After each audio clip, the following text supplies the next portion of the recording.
Hey, yo, what's up? It's your girl Mari with the Flow. You are now tuned into Mari Flow TV. If you're not subscribed, make sure you hit the subscribe button and hit that little bell button next to it so you don't never have to miss a video of mine again. Comment below if you relate to anything. I want to know your stories. Y'all see the name of the title. I'm going to be talking about anxiety and depression, how it's affected me and my experiences and whatnot. So, bear with me. This is very personal, very touchy subject for me.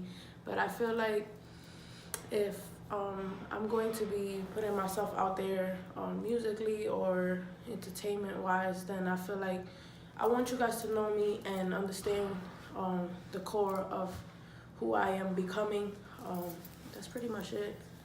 So stay tuned. Elevated, tried to find myself, I'm so glad that y'all waited. Fighting off all those bad thoughts, I felt so faded. Middle finger to the people that once hated, cause I'm the greatest, y'all. So I guess I'll start from the beginning, from when I knowingly had anxiety. Okay, so the first time I remember having anxiety was in 8th grade. That was about 2008, 2007. It was before, 2008. It was around 2008. And I don't know. It was so weird. I at this point, I had no idea what anxiety was. I didn't know what anything any mental disorder, none of that. I didn't know any of that. So I wasn't sure what was happening. I got it for about a week. I think I didn't even go to school for a whole week. And I didn't know what was going on. My mom didn't know what was going on. But things just went back to normal after that week. I guess, as a younger adult, I wasn't paying attention to things like that. I had more distractions. The second time that I started getting anxiety was in 9th grade. My freshman year of high school, I went to Health Opportunities High School. And if anybody knows Health Opportunities, it's close to Grand Concourse. They had two schools. They had my school and they had another school. And I remember, my school was good. I didn't have no problems in school. My mother thought that my reasoning for getting anxiety at that time was because there was reports of a gun being in the school. You never really know if that's the real reason. I still to this day don't know if that was the real reason, but it got really bad. We had a clinic in the school and I would go to that clinic all the time. I felt like I couldn't breathe. I would be stuck in the staircase and I would leave class and it was just bad. And eventually I couldn't get to school anymore. I couldn't get on the train. I couldn't get to the school anymore. And that's when my mom decided to, get help for me. And she actually did the process of getting a safety transfer so I could be closer home. And it was like a medical transfer. It was a medical transfer. And I remember that's the beginning of me going to get help medically.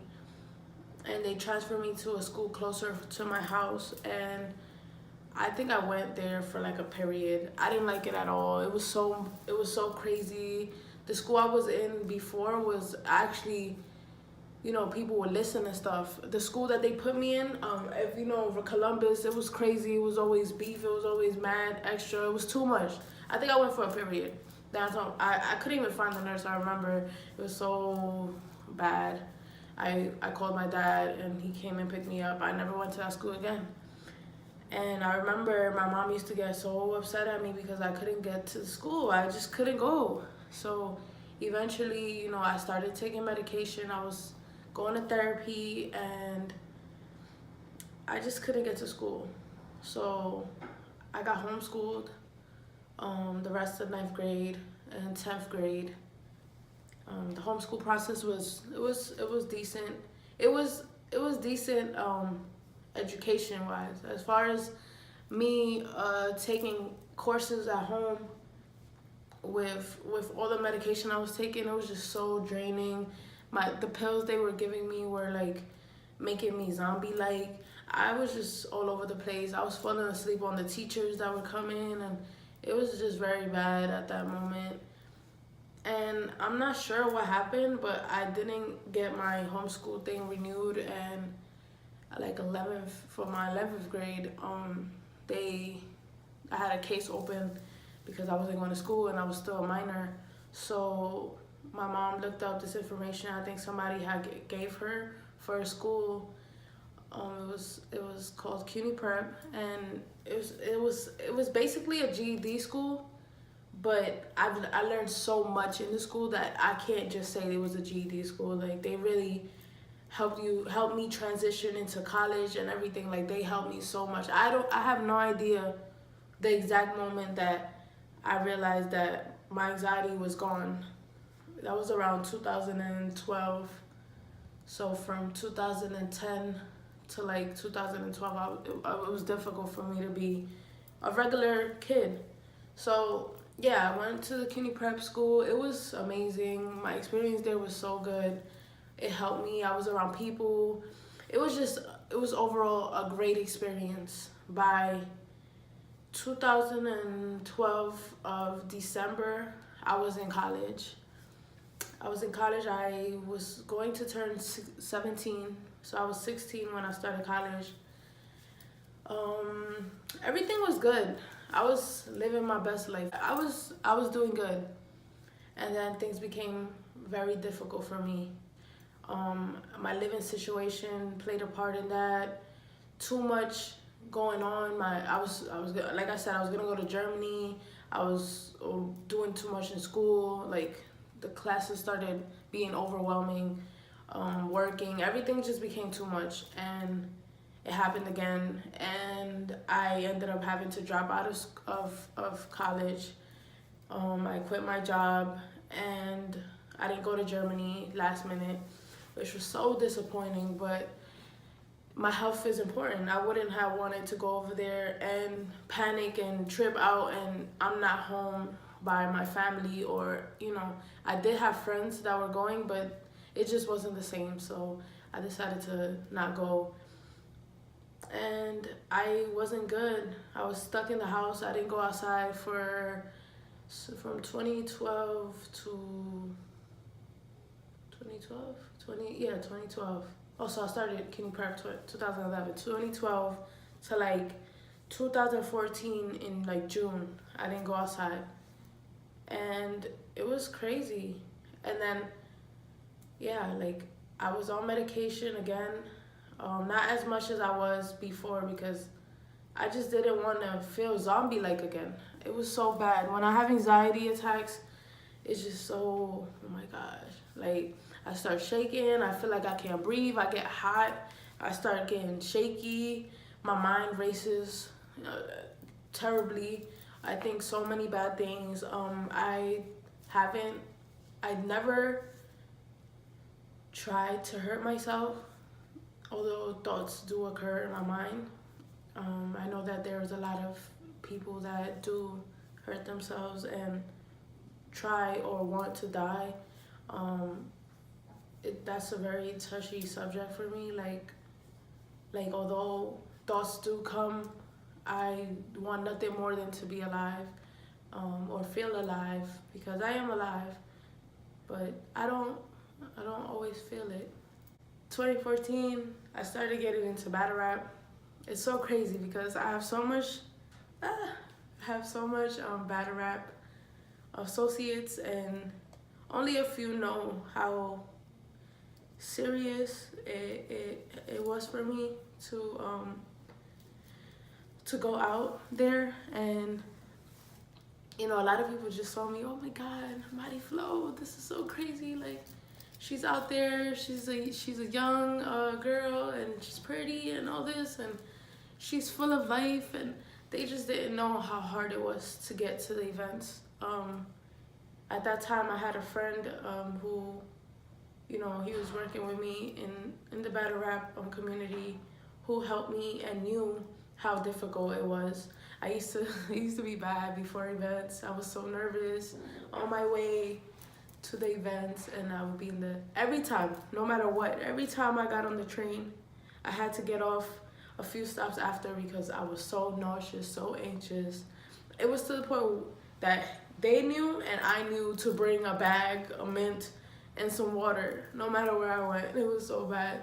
And then I would get to the event and I'm so anxious, but I loved the sport. So I stuck through it. And, also another thing was being on YouTube, because before I started doing the battle rap thing, I was on YouTube, and that's the only place where people would actually see me, and it was easier for me to talk behind the camera in my own home rather than just being at events. But as soon as I got that feeling of being at events, it was so amazing, and I just wanted to be at events all the time.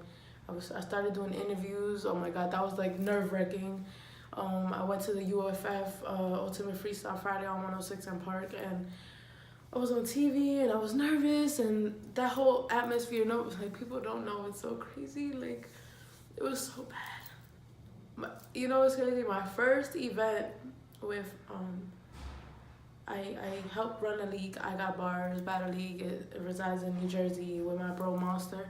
My first event, I was hosting, and it was so crazy. Like, I'm the host, so I have to talk in the beginning. There's footage of me being on cam, and then rounds later I'm not on the camera, and I was anxious.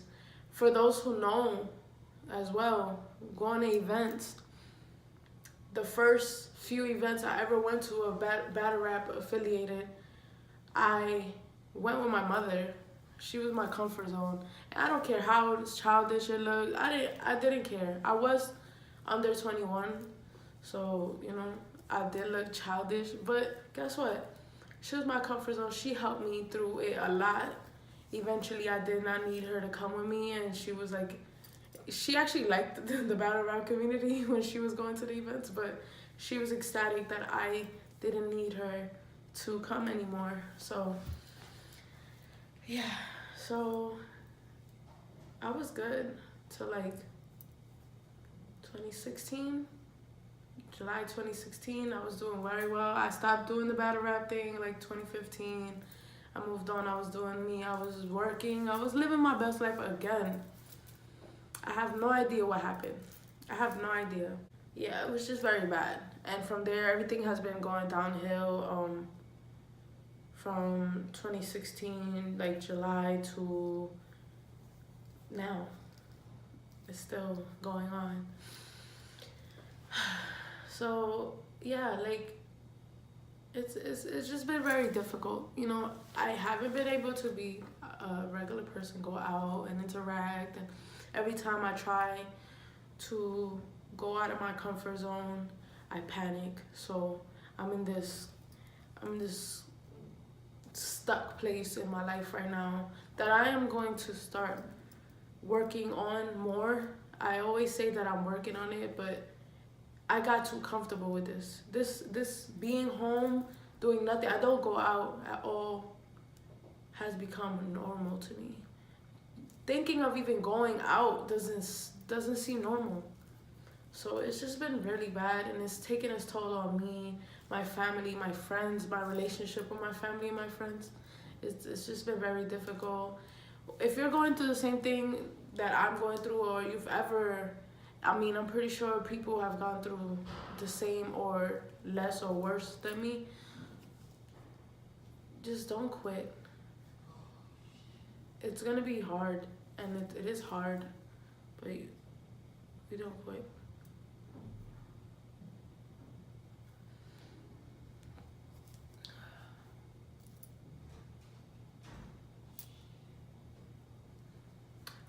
I sit here and I'm on social media. If you guys have me on social media, I sometimes have moments where I complain and I'm sad and stuff, but for the most part, I put out positive energy into the world, so that positive things come to me. Not only because of that, I'm just a positive person overall, but I try to come off as this strong, positive person, but deep down inside in my real life, I'm suffering from anxiety, depression, and yeah, just a lot of things that stop me from being what I want to be, who I want to be. But I'm not gonna quit. No, because guess what? I do have faith that I will get better and things will get better for me. I just gotta have patience and initiative. A lot of times I don't know what I'm supposed to be doing. People look at me so sorry and they ask me what can they do. I don't know. I don't know what they can do for me. Just be there. A lot of people have walked out of my life during the process throughout the years, and you know, I'm not even mad. I'm not even mad. Because at the end of the day, I don't need people that don't want to be here to stay. They say that 1 in 5, I read an article, 1 in 5 New Yorkers have symptoms of a type of mental disorder. 8% being depression. That's crazy to me. Like, I know that a lot of the things that we're accustomed to growing up in the hood, in the projects, we think it's normal. It's not normal to hear certain things, be around certain things. It's not normal that we as humans we consume alcohol and consume weed and all these drugs to make ourselves numb to what we're going through. I'm actually one of the few people in my circle that don't use any of that. I'm not saying that anybody is less than who they are because they use it, but we use things to cope with things, and it's sad, really. Like, people really find it normal, the things that we go through. I just sit here and I watch and I analyze people and even myself, because although I don't use drugs or alcohol to cope with my feelings, I do distract myself with friends and you know, I just cope with it differently. That even eating, that's how I cope with things. So I'm not gonna sit here and ever judge somebody for the way they decide to cope with it, but they have to realize that it's not normal and it is a problem, and it becomes a problem, especially when, one, you don't even realize that you're going through this, and two, when you feel like you need it and you're dependent on it. People say they're not dependent on certain things all the time, but I want to see them try to get out, when in all reality, it's not a need, it's a want, and it's a mental process. You telling your mind that you need it. It's a lot. It's a lot, and you know, I overcame it, so I know that it's possible to overcome. But I'm also someone who suffers from things every day. Like, it's bad. It's so crazy. The mind is such a powerful thing, and you have to take care of it. Learn to work with your brain. It's so powerful. When I think about anxiety and being alone and all that, I can make my body feel things. I can give myself an anxiety attack. My first therapist, Robert Reynolds, he told me that the biggest source of anxiety is thinking about anxiety.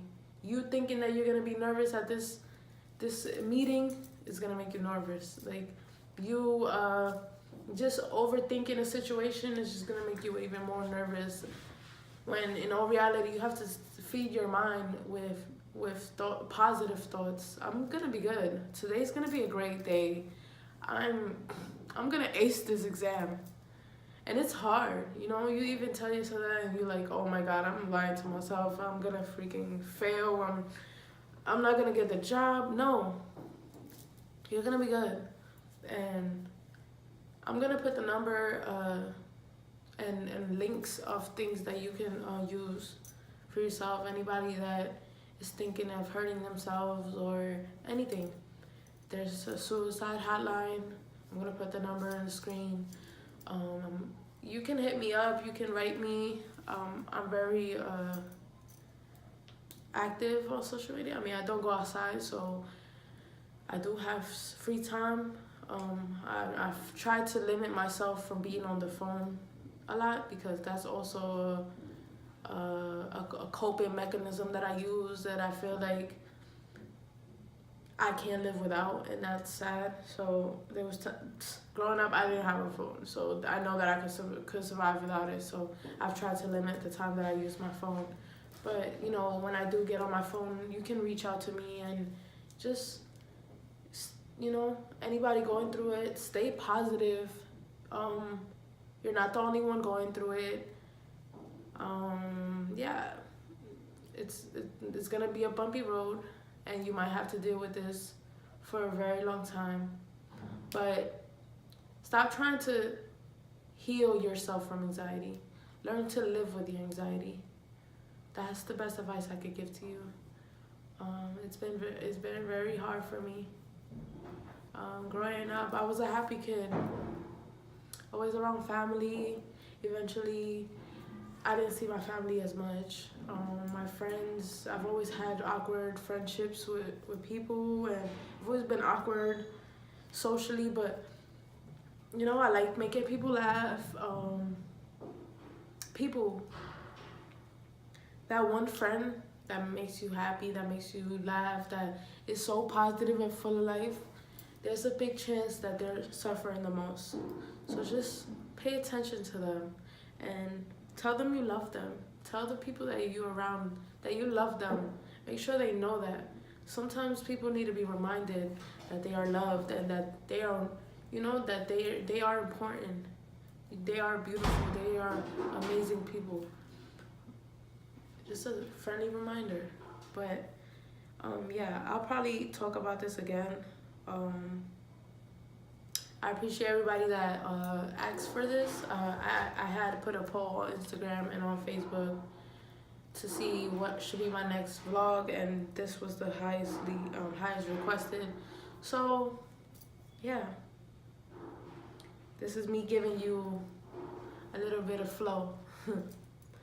So speaking of a little bit of flow, I'm starting Flow Fridays, and I'm going to post every Friday from now on. I'm gonna try to be as consistent as possible, so bear with me. It's really hard to make a commitment right now for me because of this anxiety thing, but this is a challenge for me. I'm going to try to be consistent and put up a post every Friday. So yeah, like I said, bear with me. I will be starting off every video with about 5 scratch offs, and depending on the energy you guys have, I believe that we're gonna win some cash. So yeah, whatever I win from the scratch offs, half of it I'm going to use for more scratch offs, and then the rest I'm going to use to donate at the end of the year to I'm not sure what organization yet, but I'm going to use to donate to a fundraiser, mental type of fundraiser, mental disorder fundraiser for the youth, or for low income or something. I have to, you know, do my research, but that's what I'm gonna do. Hopefully we raise up a lot of money for that. I will be taking donations if you guys want to. It's not mandatory. I'm willing to just use the profits that I get from the scratch offs to, you know, to do that. Yeah. Anyways, it's your girl Mari with the Flow, and you're tuned into Mari Flow TV, and this is me opening up about my anxiety and depression. Make sure you comment below if you guys go through the same thing, if you guys been through anything similar, if you know somebody. Tell me your stories below. This is very difficult for me to talk about because I'm still going through it. It's not like I'm someone who overcame it.